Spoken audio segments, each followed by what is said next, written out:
Yeah.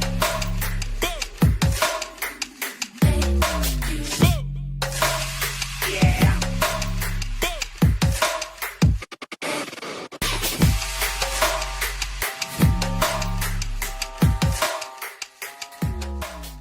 Welcome back, Flipboard fam. This is your favorite coach, Coach Jeffrey, and I have another amazing guest with me tonight, Mr. Jim Thompson. Welcome to the show. Thank you so much, William. I really appreciate your invitation, your affirmation of helping children, and your hospitality on this Sunday evening. Thank you so much. Hey, man, I really appreciate you being here. As I said off camera, tell our listening audience a little bit about you. First of all, I'm a grandpa. My blessing is our grandson, James Joseph, and he is indeed our blessing. I've spent my entire life in education. I pride myself in having a deep and background in as a teacher. I was a high school and junior high school social studies teacher. Then I became a middle school social studies and reading teacher, and then a self-contained elementary teacher. Wonderful journeys, learned so much about children, had some wonderful mentors. Then I was an elementary principal for 20 years outside of Rochester, New York, and I was blessed with a great staff and wonderful children. In '93, because I had a lot of people working hard, making me look good, I was named New York State Elementary Principal of the Year. And then the following year, again, because people working hard to make me look good, I was the National Distinguished Principal from New York State. I just love being a principal, and the last three letters, PAL, because I think that's what we are to children. I taught 15 years of college, mostly teaching people how to be administrators and teachers. And for the last 12 years, I've been working in the area of video instructional coaching and trying to zero in on this question: what does improvement look like partnering with teachers? It's a wide expanse, and I'll be 72 years old in a month or so, and I'm still going strong. I'll still be coaching a lot of teachers and mentoring administrators this year, and it is my love. So thank you for the question. Hey, no problem. Hey, we really need all of that. I think, like I told you before, I think I may have read your book. Let's tell our audience the title of the book that you wrote. Thanks so much. It's called A Quick Guide to Video Coaching. It is on Amazon. It is I co-authored with my colleague, Dr. Casey Kozorik, who Mhm. is the superintendent of Hilton Central Schools outside of Rochester. We're thrilled. Go on Amazon, A Quick Guide to Video Coaching. It is the highest rated book on all of Amazon on video coaching, and we're thrilled with it. And it kind of tells our story. It tells our story, inviting teachers to reflect with video, reflect on their practice with video, and then partner, not be forced to be with, but partner with a coach in a confidential, non-evaluative journey. Excellent, excellent. I totally believe in all of that. So you wrote an article that caught my attention, and this is why I invited you on the show.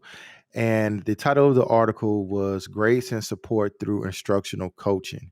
And I want to ask you, why is that important right now? I think because of the amazing grace of our educators in every school across the United States, that after March 16th, 2020, not only did we survive, but after a feeling of despair and disjointedness, we started renewing our stuff. We started thriving. It was no easy journey. Fisher and Fry have, and Hattie and Smith have a book called Rebound by Corwin. I strongly recommend it. And they start out saying this: traumatic events can take a heavy toll on our psychological lives.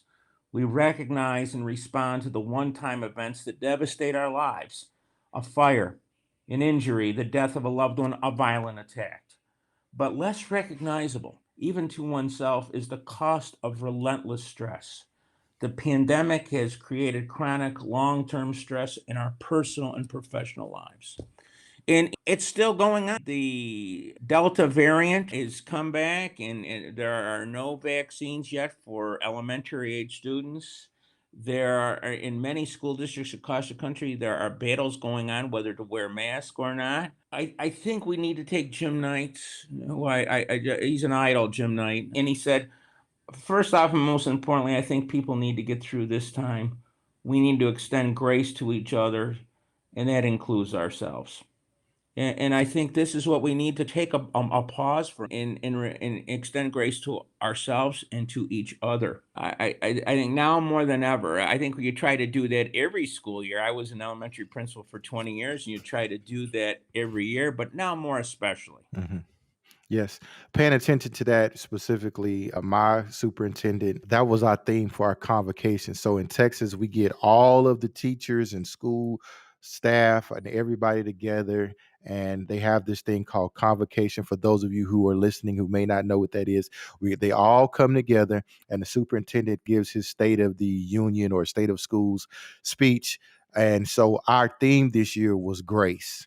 And he invited an Elvis impersonator, and we sung Amazing Grace. So as you would say, we did it Elvis style, believe it or not. Yeah, yeah. Your article just really caught my eye. What can administrators do to facilitate a culture where teachers feel comfortable in growing their skills? It's a great question. I think take some time with themselves, with their staff, to listen, to say, how are you doing? How is your family doing? How can I help you in any way possible to help kids? And I don't want to be flippant in this next remark, William, but I really believe it. It connects with me. I love the movie Jerry Maguire. Hmm.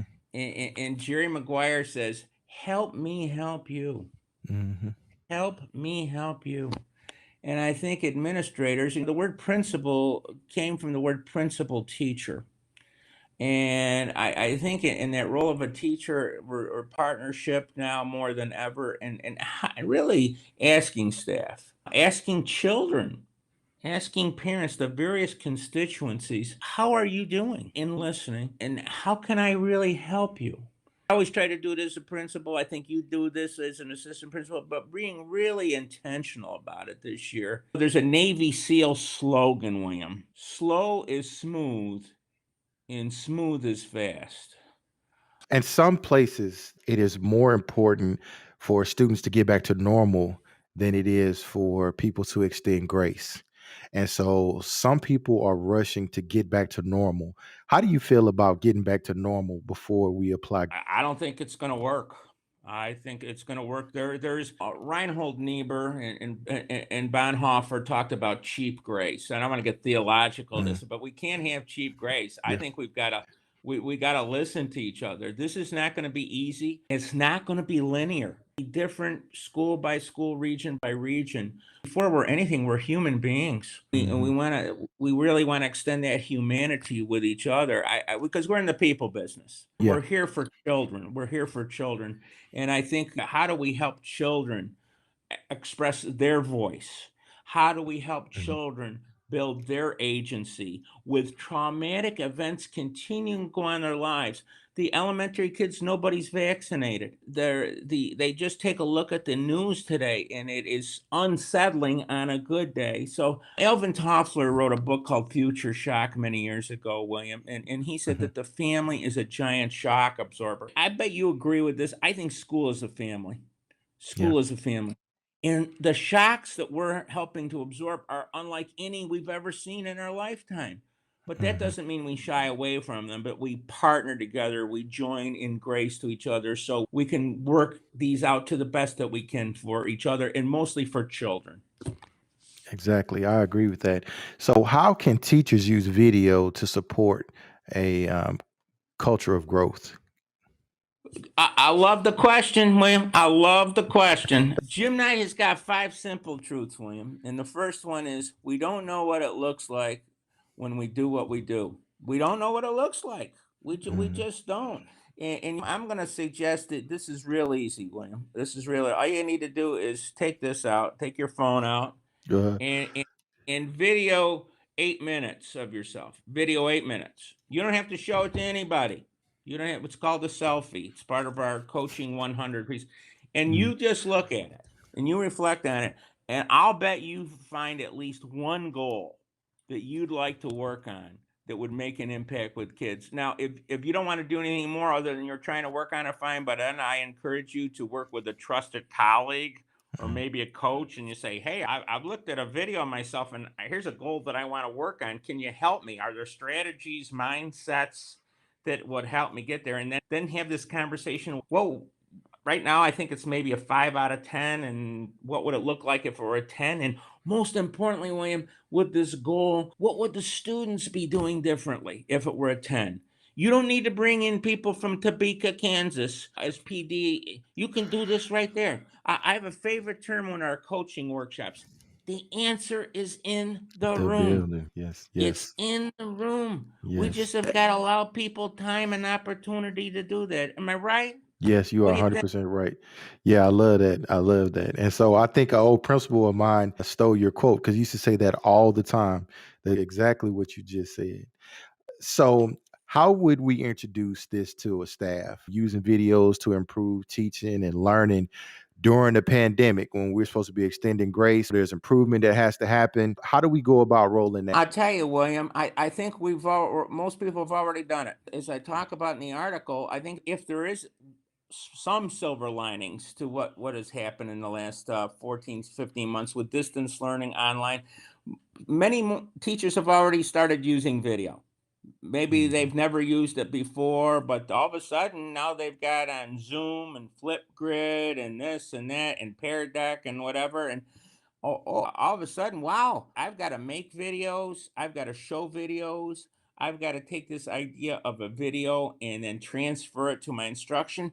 And then lo and behold, and I'm just going to speak to Zoom because I don't know a lot of these other ones, but Zoom is an exemplar. mhm, You can easily record yourself on Zoom. mhm. You don't have to share that with anybody. I know a lot of our coaches just have recorded themselves on Zoom, used it for reflection, sometimes shared it with somebody else. I think over the last 14, 15 months, many people have already started with video, and so they're not scared about it. So they're not scared. So I think the skids are greased. My definition of luck, William, is when preparation meets opportunity. I think we're there now for furthering video reflection to impact teaching. What do you think? I totally agree with you, man. I think that's it. I know of a place of places without giving out any names of these places where this is starting to become new. And teachers, I think it's a trust factor of an I got you. And so how can I know the answer to the question, but how can you get people to video who was non-traditionally would video themselves? And then I'm going to ask you that. How would you just that the advanced teacher who's been teaching for 30 years, and although they do a lot of stuff right, there's certain things that they can do better. And how do you get that person to incorporate video into their classroom? Well, this is a great question. There's not an easy answer. One thing I wouldn't do is, hey, Joe, I know you've been teaching 28 years. I'm a video coach. Wouldn't you just love to do a video? How does that sound to you? I wouldn't do that. I wouldn't do that. And I just wouldn't do that. I think we need to establish relationships with people. I would maybe start with some folks that I knew a little bit, and maybe start off with buying them a cup of coffee or an adult beverage. And you start looking, say, then they're going to say, okay, you bought me a beer, you bought me coffee. What do you What want, do you Joe? want? What do you want? And they're laughing. I said, "What you ask?" I says, "I'll tell you what. Would you be willing to take out your phone and just video 8 minutes? Just I'm only 8 minutes of any of your instruction, and you don't show it to anybody. You don't show it to anybody. All you do is look at it. And when you look at it, can you identify a goal you'd like to work on? And that's all. Now, if you come back and share that goal with me, and maybe Mhm. you want to talk a little bit, I'll buy you another cup of coffee. If you don't, God love you. God love you. But I said, and I think it's got to be easy. And they might say, I don't want to do it now, but maybe a couple months later, you buy them another cup of coffee, and they say, I'll do one. I'll do one 8 minute challenge. We call it the 8 minute challenge. We'll do one. Uh-huh. That's it. And people start seeing the power of video reflection versus the professional development they've had, which is really never gets to the coaching piece. It's just a lot of theory. Mhm. And all of a sudden they say, this is pretty powerful. This can really help me. Yeah. Just a quick story of this why I'm interested in video coaching. I worked in a school in Houston, Texas, that was considered by the Houston Chronicle a dropout factory. We were on the front page of the Houston Chronicle labeled dropout factory. And the teachers in the school, we had a new principal who had came in, and I think we had 35% graduation rate. But there was a teacher there who, his name was Dave Wakefield, and Dave Wakefield would video his classes. Okay. And then Dave said, as the school, as we improved, and Dave led that charge of just videoing and getting getting better.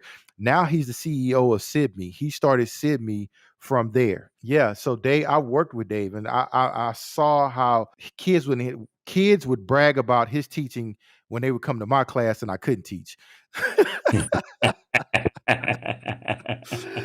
And he was just one Love of it, the love it. many great faculty there who really could teach kids.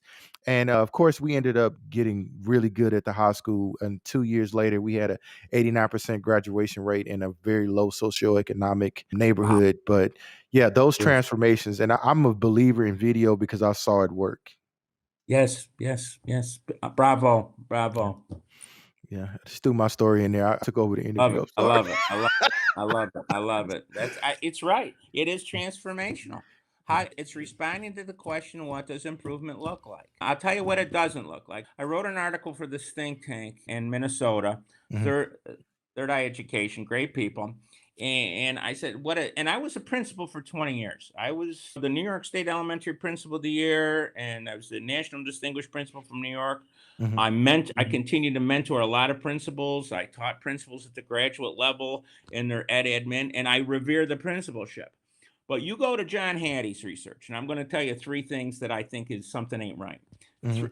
I love John Hattie's research. I love John Here's Hattie. That's my dude. here's three things that what we're doing right now to respond to what does improvement look like. And for each one, I say something ain't right. Number one, let's bring in a high price speaker at the beginning of the year. Let's bring in that speaker at the beginning of the year, maybe about $11,000. We're going to fly him in from Maui or her from Maui.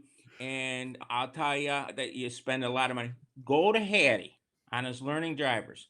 Mhm. Where in Hattie's research is there where you bring in a high price speaker at the beginning of the year with no follow up, a driver of learning? Number two, and this is going to hurt because I was a principal, traditional principal evaluation. Where in Hattie's model does traditional principal evaluation impact learning? It doesn't. Mhm. And then last but not least, and this has been going on for the last 30, 40, 50 years, is unfortunately professional development activity initiative followed by professional development activity initiative followed by another one with no follow-up coaching. Yeah. No follow-up coaching. And let's do this every year. Let's cut and paste every year. And that's why I think I don't have a complete answer for how do you respond to the question, what does improvement look like? But I know that coaching, instructional coaching, trained instructional coaching with support in a clearly established role, partnering with teachers can be transformational. You use the Mhm. word transformational, and it is. Yes, highly effective. And that is one of the pet peeves why certain teachers don't trust the initiatives that we bring in with video, especially those experienced teachers, is because they seen it come every new thing that came along, and there's no follow up behind it. So Right, that right. could be one of the reasons why video is not taking off in some places. I think they have to know that this is a journey. This isn't just the soup of the day. So you got to hang in there with it. I've been doing this for about 12 years, and usually I work with districts on an average of 4 or 5 years because it takes time to go from the beginning through the culture to develop trust and for people to see the power of this. And then they say, okay, Jim, we want to take this over on ourselves. Now we got it rolling. And so Mhm. it's not just this one time event because we've had way too many of those and people do get frustrated and they don't impact learning. Yeah. Yeah, that's very deep. I appreciate you saying that. I'm definitely going to share this with my superintendent because this is a very passionate thing for him. And our school district is incorporating video now. I Beautiful, really beautiful. appreciate your insight. Where can our listeners find you on social media? I'm on Twitter. That's where on School Guy, SCHOLGUI, school at School Guy on Twitter. And if you want to know about me, that's probably my mindset, my passion, where I am with helping teachers help kids. I think that's the best place to go. I'm also on Facebook. There's a lot of Jim Thompsons. You got to find the guy who it was 2016. I ran my one and only half marathon. You'll see me there, and a picture of my grandson. But yeah, Twitter is big. I really believe in Twitter. I think there are so many fabulous communities on there and great sharing. It's how we met, William, Yeah, right? that's exactly how we met. Yeah, that's exactly how we met. But the theme for this podcast is collaborate, communicate, and educate with the best educators in the world. And I was lucky to find you, sir. And I would have never found you if it wasn't for. The pleasure is mine, and this is powerful. We were talking with Sibme, Dr. Kazorik, Casey Kazorik, and I we did a workshop for Sibme Uh-huh. in May, and with that, I think they're going to invite us back in December again. And we're usually doing 2 or 3 workshops like that a year. This fall, I'm going to be working with coaching at least 60 teachers at Hilton Central School in New York State, and Casey Kazorik. Those are things, if you're on Twitter, check those out. Obviously, Jim Knight is a huge inspiration and Yes. icon. And so far as books, Doug Lamoff is coming out with his Teach Like a Champion 3.0 Oh at wow. the end of September. I'm looking real forward to Andy Hargreaves has got a book right out now on engagement. I Mm, think if you're going to start coaching with something, this is personal, doesn't just have to be. If you're going to start with coaching a piece here, mhm. I believe it's engagement. And Yes. Jim Knight has really helped me out looking, because prior to about 4 or 5 years ago, William, if you asked me what engagement was, I'd say that's just classroom management. That's it. Well, wait a minute. I need to open my horizons. And Knight talks about there's behavioral engagement, there's cognitive engagement, and then there's social emotional engagement. And that's what I'm talking about, this piece of grace. Yeah. This piece of grace. Yeah, I want to worry about cognitive and behavior. Yeah, but boy, I've got to give students some voice. I Yeah. got to listen to our kids this year. How are you doing? How can we help you? In every couple of, maybe at least once a week, we're going to stop the presses here, folks. We're going to stop the presses. Every week we're going to ask, I'm going to ask you as your teacher and your advocate, how are you doing and how am I doing? How am I doing?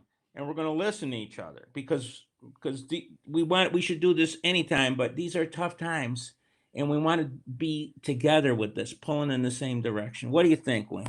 Man, I love that. That is exactly what we need. I'm reflecting now as you're talking as a leader because I need to do better at that, to go in and check on my teachers. Just simply, I need to do it daily because it's stressful. It's stressful. And I'm just thinking about the stuff that they are doing.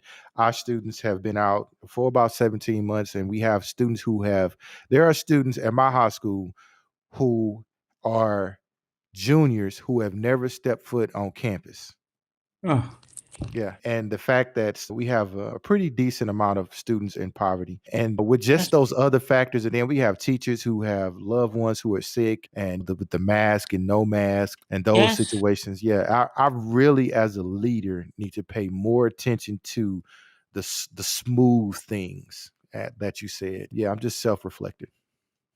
Yeah, I can tell. I can tell you have a good heart. I can tell you have a good heart. I really do, really do. Oh, why? I'm going Thank to you. step into, at this point. You pick things up, and you got a good heart. You got a good heart. I hope we could talk again sometime. I'd love Most to write definitely. with you, or present with you sometime. You Oh, got a good heart. thank you. Anytime you want to come back on the show, sir, or anything you want to do, you are welcome. Bring your colleagues, or we can have up to 10 people on at a time. Is great. And we'll just broadcast it. So thank you for coming Well, on. it's been my honor. It's been my honor. Thank you so much for your hospitality and your good heart. All right. You have a good day. Thank you. Take good care. Thank you You so too. much. You too. Restream is a live video broadcasting platform that allows you to broadcast to 30 plus social networks at the same time. With multiple broadcasts on different platforms, Restream has enabled millions of people around the world with the ability to engage and monetize their audiences. Choose from classics like Twitch or Facebook Live, or go ahead and experiment with new streaming services such as YouNow or Twitter Moments for even greater chances that your message will be seen by whoever wants it. So give Restream a try today. Start your free trial. Click on the link for the Flipboard EDU podcast for a discount. So if you are interested in live streaming, my suggestion is to try Restream.